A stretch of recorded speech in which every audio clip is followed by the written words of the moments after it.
Remets ton sort à l'Éternel, mets en lui ta confiance et il agira. Psaume chapitre 37, verset 5. Remets ton sort à l'Éternel, mets en lui ta confiance et il agira. Psaume 37, verset 5. Oui, bien-aimé, retiens ce passage. Notre Dieu n'est pas un homme pour mentir, ni le Fils de l'homme pour se repentir. Que Dieu vous bénisse là où vous êtes. Bonjour. Soyez salués au nom puissant de Jésus-Christ. Nous allons prier, bien-aimés. C'est l'heure de la prière, de la repentance. Seigneur, en ce moment de pause, nous venons te remercier pour ta grâce et te confier la suite de cette journée.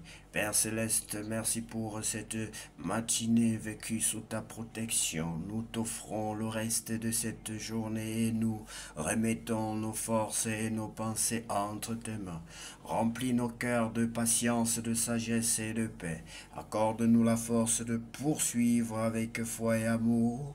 Oh, que nos paroles et nos actions témoignent de ta bonté et de ta lumière. Ta parole nous encourage, remets ton sort à l'Éternel, mets en lui ta confiance et il agira. Psaume 37, verset 5. Bien-aimé, toi qui es disposé à recevoir le Seigneur Jésus-Christ dans ta vie, aujourd'hui, car le Seigneur cherche des cœurs brisés, des personnes qui sont prêtes à le recevoir, à vivre avec lui, des personnes qui ont compris qu'il n'y a que Dieu pour les sauver. Si tu es prêt à recevoir le Seigneur Jésus-Christ dans ta vie comme ton sauveur personnel, tu vas répéter cette prière après moi, bien-aimé. Lève les mains vers le ciel, fléchis les genoux.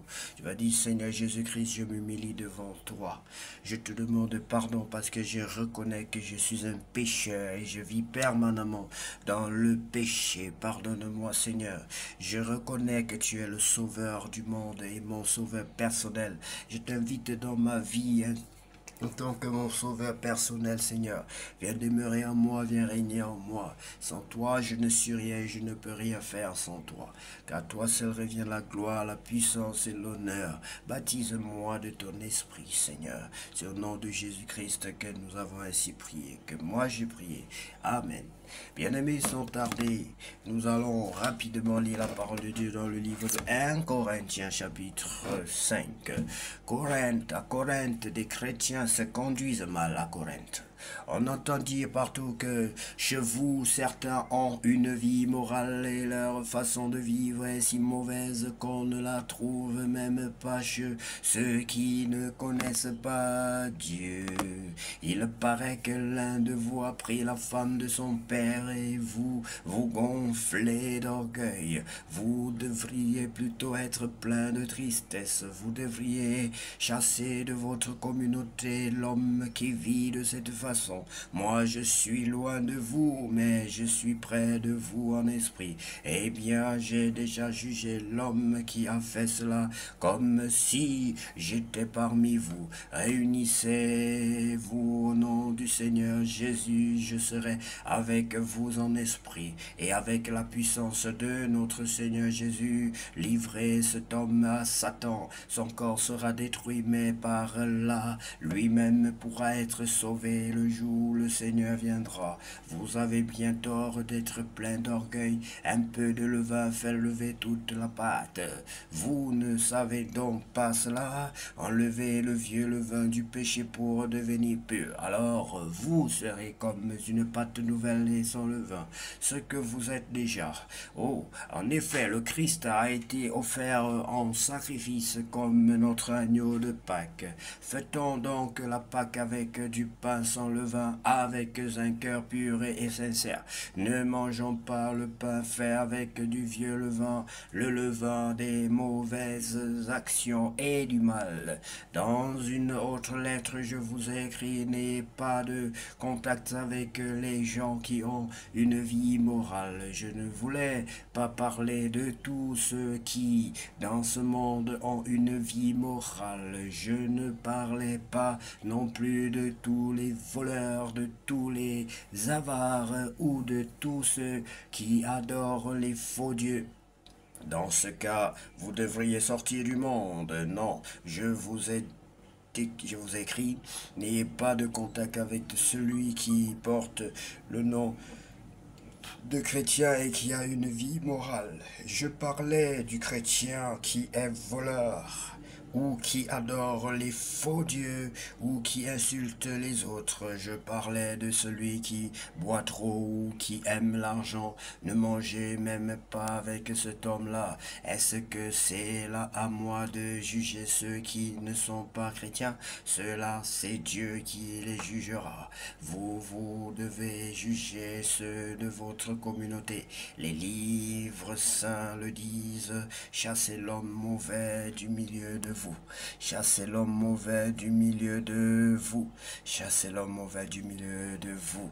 Chassez l'homme mauvais du milieu de vous. Bien-aimés, que Dieu vous bénisse abondamment. Nous découvrons beaucoup de richesses dans la parole de Dieu. C'est plus que de l'or, c'est plus que du diamant, c'est plus que de l'argent, bien-aimé, la parole de Dieu. Lorsqu'elle est reçue telle qu'elle, bien-aimé, c'est-à-dire que lorsque Dieu vous donne sa révélation, lorsqu'elle est reçue et révélée, vous allez l'adorer parce qu'elle est Dieu. Parole de Dieu, vous allez aimer la parole de Dieu. Beaucoup de gens n'aiment pas la parole de Dieu, pas qu'ils n'aiment pas la parole de Dieu, car personne ne peut rester dans une maison sans Bible.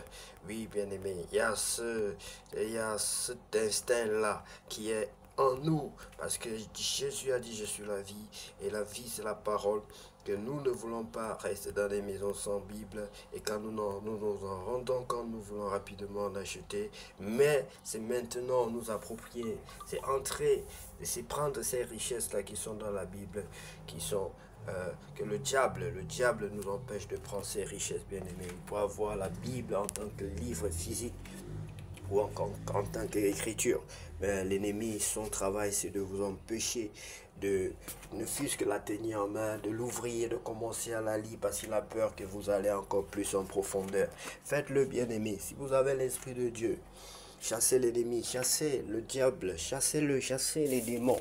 Jésus était conscient de ce fait, et c'est la raison pour laquelle il avait dit, et il a dit que je vous donne le pouvoir sur toute la puissance de l'ennemi.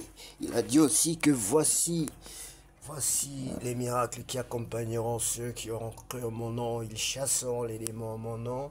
S'ils boivent quelques breuvages mortels, cela ne leur fera aucun mal.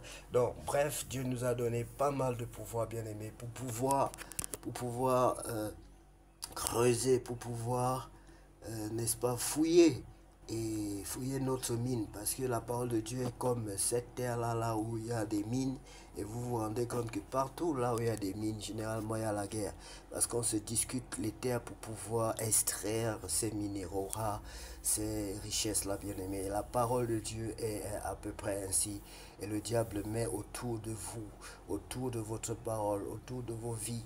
La Bible dit que le diable rôde autour de nous comme un lion rugissant, cherchant qui dévorer. Donc il nous empêche de saisir notre richesse. Il nous empêche, il y a quelqu'un qui a même dit qu'il peut déchirer la Bible, qu'il peut faire ceci, mais c'est le diable qui l'empêche de voir la Bible, de voir la parole de Dieu telle qu'elle, bien aimée. Vous pouvez déchirer la Bible, mais vous ne déchirez pas Dieu.